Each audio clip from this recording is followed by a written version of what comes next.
சிறப்பான ஆட்சி தான்ப்பா இது. சிறப்பா தான் நம்ம ஐயா ஸ்டாலின் ஐயா நல்லா சிறப்பா கொண்டு வராங்க மக்களுக்கு. அப்படியே ஒரு திட்டங்கள்லாம் நெறைய திட்டங்கள்லாம் நல்லா கொண்டுட்டு வராங்கப்பா. அவ்வளவு ஒரு சந்தோஷமா இருக்கு எங்களுக்குன்னு வச்சுங்களேன். அடுத்தது எல்லா மக்கள் எல்லாம் அடுத்தது ஐயா தான் வரணும்னு விரும்புறாங்கன்னு வச்சுங்களேன். நம்ம ஐயா தான் வரணும் அப்படின்னு விரும்புறாங்க. ஏழை வீட்டு பிள்ளைங்கலாம் எவ்வளவு எங்க சொந்தக்காரர்களும் ஏழை தான். எல்லாருக்கும் ரூ. 1000 பணங்கிறது ரொம்ப சந்தோஷமான விஷயம். இப்ப காலேஜ்ல படிக்கிற பிள்ளைங்களுக்கு ரூ. 1000 எங்க அக்கா பேர பிள்ளைங்கலாம் ரூ. 1000 வாங்குறாங்க. இந்த மாதிரி எல்லா பிள்ளைங்க கிராமத்து பிள்ளைங்கலாம் எவ்வளவு சந்தோஷமா இருக்கிறாங்க.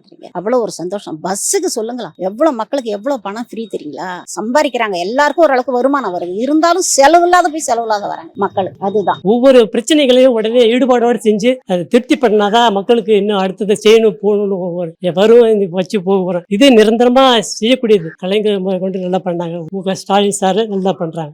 ஸ்டாலின் நல்லா பண்றாங்க. மக்கள் செய்யணும்னு தான் நினைக்கல. எந்த பிரச்சனையா இருந்தாலும் உடனே சொல்லி அதை ஈடுபாடோடு செய்யறாங்க. அதனால கண்டிப்பா திமுக வரும்னு நம்புறேன். கண்டிப்பா ஓட்டு போடுவாங்க. எந்த சூழ்நிலையும் விட மாட்டாங்க. 214 டெபினட்டா வரும். இப்போ கஷ்டப்படுறவங்க எல்லாருமே அந்த ரூ. 1000 வச்சுட்டு அவங்களுடைய மருத்துவ சேவை, அவங்க இப்போ பஸ்ஸுக்கு தேவையில்ல, பஸ்ஸோட கட்டணம் நம்ம முதல்வரே கொடுத்துட்றாரு. சாப்பாட்டுக்கு என்னவோ மருந்துக்கு மருந்தும் பார்த்தீங்கன்னா மருத்துவர் 100% கவர் பண்ணிட்டார். அப்போ நம்மளோட முதல்வர் ஆட்சி நல்லா கரெக்டான லெவல்ல போயிட்டு இருக்கு. மருத்துவமும் அடுத்த ஸ்டாண்டர்ட்ல நிக்குது. நம்மளுக்கு மருத்துவம் கவராத இடமே கிடையவே கிடையாது. இங்க பொறுத்த வரைக்கும் பார்த்தீங்கன்னா ஒரு சின்ன லெவல்ல சிறிய மருந்து இது ஆரம்பிச்சிருக்கிறாங்க.